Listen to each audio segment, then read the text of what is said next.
जी की विचारधारा का संघ आज इस भूरा राम जी की यादगार में जो इकट्ठा हुआ है, मैं इस संघ की शरण में जाता हूँ या जाती हूँ। ये तीनों की तीन शरण किसी दूसरे की नहीं बहनों, इंसान की अपनी खुद की शरण। इसीलिए कहा संतों ने, अगर इंसान अपनी खुद की शरण में चला जाए तो उसे फिर किसी दूसरे की शरण में जाने की जरूरत नहीं है। इसके बाद ये 5 दीपक क्यों जगाते हैं बहनों? दीपक एक भी काफी है, एक मोमबत्ती भी लगा सकते हैं, कोई जरूरी नहीं है कि 5 ही लगानी जरूरी है। मोमबत्ती ना हो, घर से दीपक बना लो, वो भी बहनों काम करेगा। दीपक तो दीपक होता है।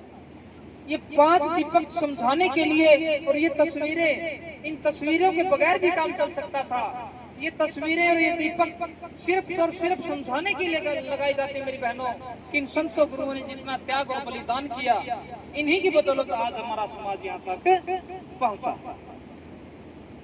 तो पहला दीपक इशारा करता है कि पाणाति पाता वेरमणि शिक्षा पदम समाधियामी, कि मैं अपने जीवन में कभी भी किसी भी सूरत में बिना कारण के प्राणी हिंसा नहीं करूंगा, किसी को मारूंगा नहीं, पीटूंगा नहीं, किसी को किसी तरह की कोई हानि नहीं पहुंचाऊंगा। इसकी मैं शिक्षा ग्रहण करता हूं या करती हूं।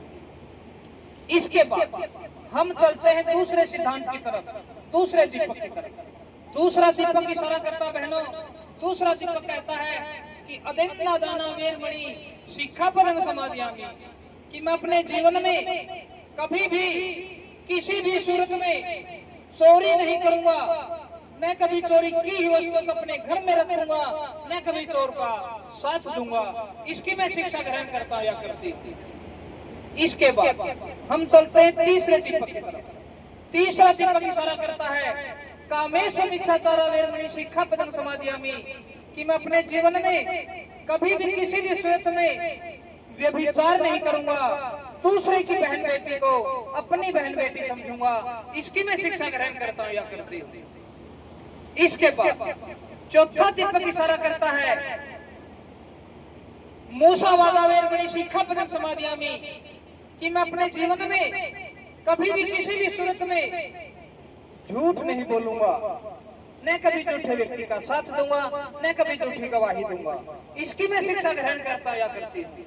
क्योंकि बहनों, झूठे इंसान पर कोई भी विश्वास नहीं करता, और एक विश्वास के ऊपर ही ये दुनिया टिकी हुई है। इसीलिए मैं अपने जीवन में कभी झूठ का सहारा नहीं लूंगा।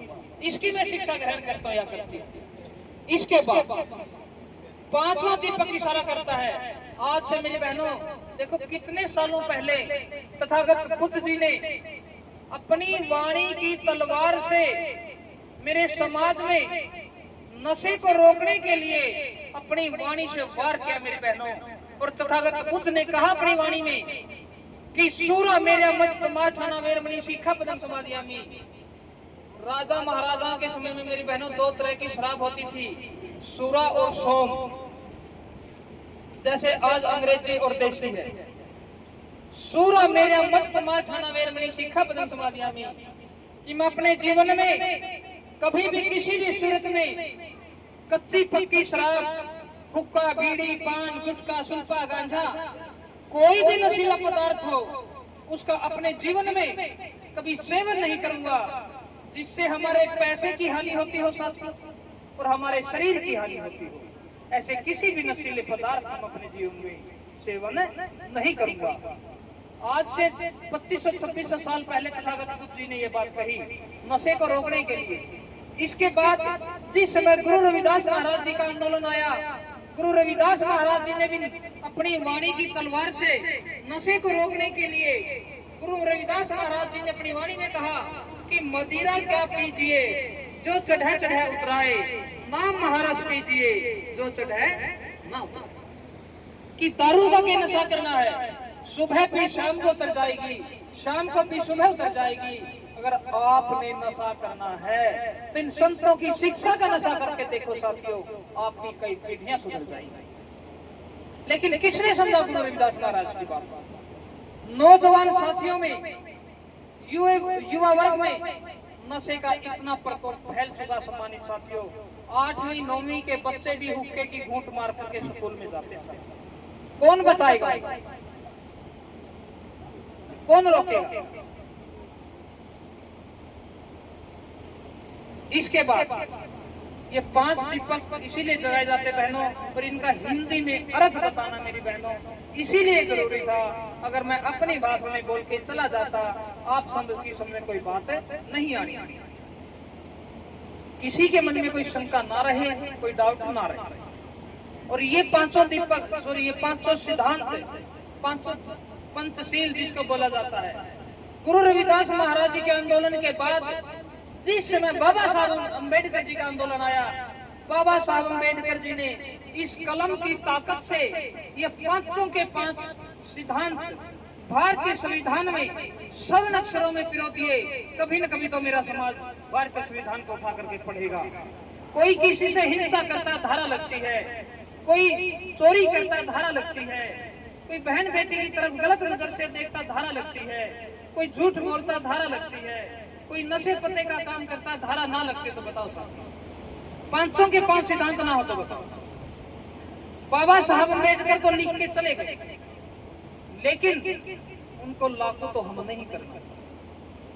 बाबा साहब तो आएंगे नहीं, न गुरु रविदास महाराज जी आएंगे, न तथागत बुद्ध जी आएंगे। ये तो रास्ता दिखा के चले गए। चलना ना चलना तो साथियों हमारा।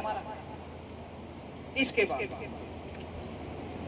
एक छोटी सी बात बताकर सम्मानित साथियों अपनी वाणी को विराम दूंगा। और पहले एक बात बता दूं जो मरकज से संबंधित हैं बहनों, और ये बात मैं अपने पास से नहीं कह रहा। बाबा साहब अम्बेडकर ने अपने हाथों से एक ग्रंथ लिखा जिसका नाम बुद्ध और उनका धम्म है। 16 सालों की मेहनत बाबा साहब की उस ग्रंथ के ऊपर लगी। उस ग्रंथ में एक हेडिंग मिलेंगी, तथागत बुद्ध की अस्थियों का विसर्जन कैसे हो, उसमें मिलेगी। आज तो हम क्या करते हैं, जिस परिवार का जो सदस्य चला जाता है उसी दिन उसको निदान कर देते हैं, करते हैं ना साथियों। लेकिन तथागत बुद्ध जी के शरीर को जो अग्निदान हुआ था वो इनकी मृत्यु के 1 हफ्ते के बाद हुआ था साथियों। 7वें दिन हुआ था। 7 दिन तक इनके शरीर को फूलों से सजाकर ढोल नगाड़ों के साथ पूरे मान सम्मान के साथ रखा गया था, और 7वें दिन इनके शरीर को अग्निदान हुआ। उस दिन के बाद कोई 7 दिन की करता है, कोई 9 दिन की, कोई 5 दिन की। ज्यादा इमरजेंसी किसी को है तो वे बेवतैये भी कर देते। तीसरे दिन वो राख इकट्ठी होती साथियों, और उस राख के ऊपर आज तो हम क्या करते हैं, सूत्रा धागा फिरोते हैं चारों तरफ। तो उस जमाने में तथागत बुद्ध के शरीर की जो राख इकट्ठी हुई, उस राख के ऊपर सम्मानित साथियों 8 मल्लों का झगड़ा हुआ, 8 वंशों का झगड़ा हुआ। तो जातियां नहीं थी इस जमाने में, वंश थी। तथागत बुद्ध शाक्य वंश के थे। ये कहने लगे हमारा बच्चा था, तथागत बुद्ध के शरीर की राख को हम लेके जाएंगे। इनकी जीवन संगनी वो कोहले वंश की थी। वो कहने लगे हमारा दामाद था, हमारा जमाई था, इनके शरीर की राख को हम लेके जाएंगे। इस तरीके से उस राख के ऊपर 8 वंशों का झगड़ा हुआ। सम्मानित साथियों, कोई भी वंश मानने के लिए तैयार नहीं हुआ। 8 के 8 लड़ाई झगड़े पर तुल गए, कोई भी नहीं मानने के लिए तैयार हुआ। तो उसी समय तो साथियों जिस इंसान ने अंतिम समय में तथागत बुद्ध की सेवा की थी, देखभाल की थी, समय पे दवाई दी थी, भोजन दिया था, पानी दिया था, उस व्यक्ति का नाम द्रोण था साथियों। वो द्रोण नाम का व्यक्ति कहता है कि हे प्रभु जनों, जिस मार्गदाता के शरीर की राख के ऊपर आप इतनी मारकाट पे तुले हो, इतना लड़ाई झगड़े पर तुले हो, उन्होंने तो ये संदेश नहीं दिया। उनकी शिक्षाएं, उनका संदेश तो विश्व शांति का था, लेकिन आप उनकी शरीर की राख के ऊपर मारकाट पे तुले हो, लड़ाई झगड़े पे तुले हो, ऐसा मत करो। तो फिर उन 8 ने कहा कि हे द्रोण, हम करें तो क्या करें, को मानने के लिए तैयार नहीं कोई। तो द्रोण नाम का व्यक्ति कहता सम्मानित साथियों कि हे प्रभु जनों, इस राख के 8 बराबर हिस्से कर लो, 8 बराबर भाग कर लो और अपना अपना हिस्सा अपने अपने क्षेत्र में ले जाकर वहां पर स्कूल बना लो, कॉलेज बना लो, लाइब्रेरी बना लो, बुद्ध विहार बना लो, कुछ भी बना लो और तथागत बुद्ध की शिक्षाओं का प्रचार प्रसार करना शुरू कर दो। बात उनकी भी समझ में आई। तो बहनों, उस राख के 8 बराबर हिस्से हुए। जिस समय उसके 8 बराबर हिस्से हुए, एक क्वेश्चन फिर उनके मन में भी जागा कि जिस इंसान ने अंतिम समय में तथागत बुद्ध की सेवा की, उसको तो कुछ भी नहीं मिल पाएगा, इस राख को तो हम ले जाएंगे। तो फिर वो 8 के 8 कहने लगे कि हे द्रोण, इस राख के 8 नहीं, इसके 9 बराबर हिस्से करिए, एक हिस्सा आपका भी बनता है, आप भी ले जाना। तो वो द्रोण नाम का व्यक्ति कहता है, सम्मानित साथियों, मेरी माता बहनों, कि हे प्रभु जनों, इस राख के तो 8 बराबर हिस्से हो गए, ये तो आप ले जाना। अगर आप सब मिल करके आपसी सहमति जताकर मुझे कुछ देना चाहते हो, तो जिस बर्तन में तथागत बुद्ध खाना खाता था, वो बर्तन मुझे दे दो। चाहे वो बर्तन 1 हो, चाहे वो बर्तन 2 हो, चाहे वो बर्तन 3 हो, चाहे 4 हो, चाहे 5 हो। जिन बर्तनों में तथागत बुद्ध खाना खाता था, वो बर्तन द्रोण नाम का व्यक्ति लेके गया था, मेरी माता बहनों। लेकिन आज मेरे समाज ने 5 बर्तनों की रीत बना रखी। दूसरी बात, जिस परिवार का सदस्य चला जाता है, उस परिवार में ज्यादा नहीं कहता माता, 70-80 किलो के लगभग आटा इकट्ठा हो जाता है। क्या कोई मेरी माँ बहन बता सकती है हम आटा क्यों लेके आते हैं? बताओ माता। बुजुर्ग महिलाएं भी बहुत बैठी हैं बेबे, नहीं पता, पता सबको है, लेकिन मिट्टी पड़ी हुई है। बताओ माता।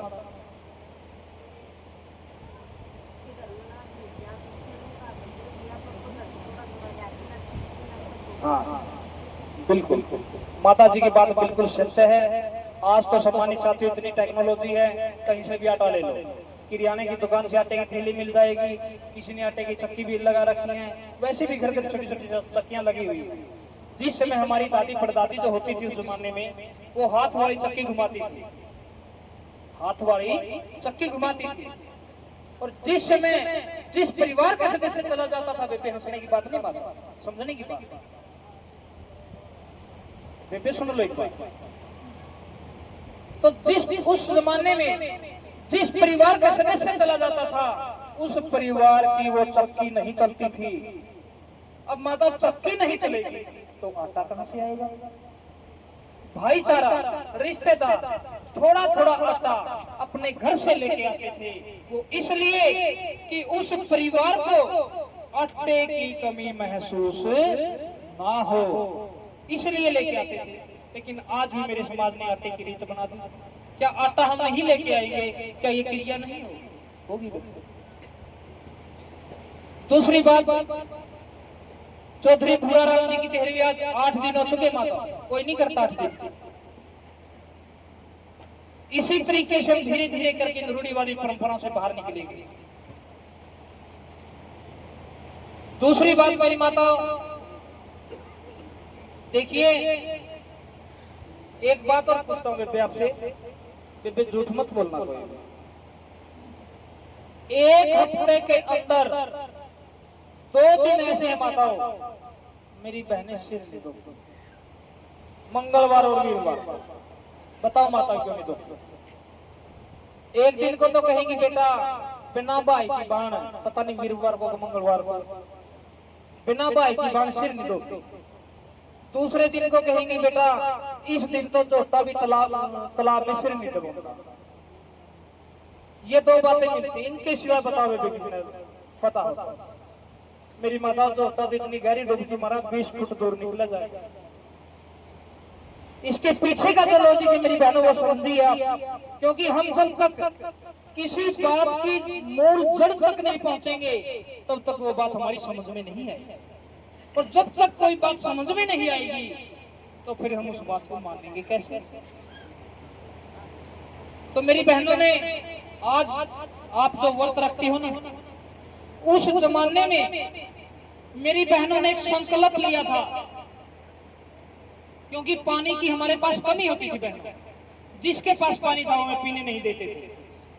उस जमाने में पानी को बचाने के लिए मेरी बहनों ने एक संकल्प लिया था कि हम एक हफ्ते में 2 दिन अपना सिर नहीं धोएंगी, पानी को बचाएंगी, क्योंकि सिर धोने में पानी ज्यादा खर्च होता है। इसलिए ये लॉजिक है मेरी बहनों इसके पीछे। दूसरी बात बहनों, जब हमारे घर में, बेबे ये बात मैं क्यों बता रहा था, क्योंकि ये कार्य आप करते, अगर मैं तो अपनी भाषा में बोल के जल्दी जल्दी चला भी जाऊंगा, लेकिन आपकी तो कोई बात कुछ पल्ले नहीं पड़ेगी। दूसरी बात, जिस समय हमारे घर में कोई खुशी का मौका होता है, हमारे बच्चे बैठ करके गाड़ी में कहीं जा रहे हैं, हमारी बेटी गाड़ी में बैठकर कहीं जा रही है, माताएं चारों पहिए सींचेंगी। बताओ बेबे क्यों सींचते हो? बताओ माताओं। और सींचती भी सभी है, सींचते हैं ना, झूठ तो नहीं बोलेगा बेबी, मेरा भी तो ना चाहिए, क्यों सींचते हैं? तो मेरी बहनों, आज तो हमारे पास लग्जरी गाड़ियां हैं, एसी गाड़ियां हमारे पास। एक जमाना था जब हमारे पूर्वज, हमारे दादा परदादा हुआ करते थे, उन्होंने एक गाड़ी देखी जिसके काठ का पहिया होता था और उस पहिए के ऊपर रबड़ लगी हुई होती थी। क्या लगा हुआ था? रबड़। लंबा चलना होता था, लंबा चलने में वो रबड़ गर्म हो जाता था। अब रबड़ गर्म होगा तो वो उसे उतरना शुरू हो जाता था बहनों। उस रबड़ को ठंडा रखने के लिए मेरे समाज के साथी बहनें उस रबड़ को ठंडा करने के लिए उस पहिए के ऊपर पानी डालती थी। लेकिन आज मेरे समाज ने रीत बना दी। आज भी हमारी गाड़ियों में काठ नहीं लगा होता, रबड़ लोहा लगा हुआ होता है। एक छोटा सा टुकड़ा भी काठ का नहीं मिलेगा उसमें। तो बहनों, जब तक इन रूढ़िवादी परंपराओं का त्याग नहीं करेंगे, इन संतों गुरुओं की शिक्षा का, तो बहनों कोई फायदा नहीं। और मैं सच सच नमन करता हूँ ऐसी माता को जिन्होंने भूरा राम जी जैसे सुपुत्र को जन्म दिया। क्योंकि जिस समय हम पार्टी के प्रोग्रामों में मिलते थे, इनसे इतना प्रेम प्यार, इतनी लगन, इतना हौसला जुनून, पार्टी के समर्पित साथी, तो साथियों बहुत कम लोग ऐसे मिलेंगे आपको। क्योंकि जो सपना गुरु रविदास महाराज जी का था कि ऐसा चाहूं राज में, मिली सबन को अन्न, छोट बड़े संग से रविदास रहे प्रसन्न। गुरु रविदास महाराज जी ने भी राज की बात कही और बाबा साहब अम्बेडकर ने वोट का अधिकार देकर आपको राज की तरफ इशारा किया। इसके बाद एक महापुरुष और आए, उन्होंने अपनी नौकरी छोड़ी, मान्यवर साहब कांशीराम जी, साइकिल उठाई और पूरे भारत का भ्रमण किया। बाबा साहब अम्बेडकर की दबी हुई विचारधारा को दोबारा से जागृत किया, सोई हुई कौम को जगाया। तो सच सच नमन करता हूं ऐसी माता को जिन्होंने भूरा राम जैसे सुपुत्र को जन्म दिया साथियों। क्योंकि बहुत कम लोग ऐसे मिलेंगे आपको जो पार्टी की समर्पित होते हैं, राज की तरफ इशारा किया। क्योंकि बहनों, साहब कांशीराम जी ने भी एक ऐसा नेशनल हाईवे तैयार कर दिया जो हर घर की दहलीज से लेकर संसद भवन तक जाता है। कोई खाटी नहीं लगती उसके अंदर। जिस पे हिम्मत है तो संसद में चले जाओ साथियों, कोई माई का लाल आपको रोकने वाला पैदा नहीं हुआ होगा। ऐसा नेशनल हाईवे खड़ा कर दिया मैंने और साहब कांशीराम जी ने। लेकिन गलती हमारी, हम जीते जी उनकी बातों को नहीं मानते और मरने के बाद उनके तस्वीर के सामने दीपक जगाते हैं। तो बहनों, एक बात और बताकर मैं अपनी वाणी को विराम दूंगा। क्यों?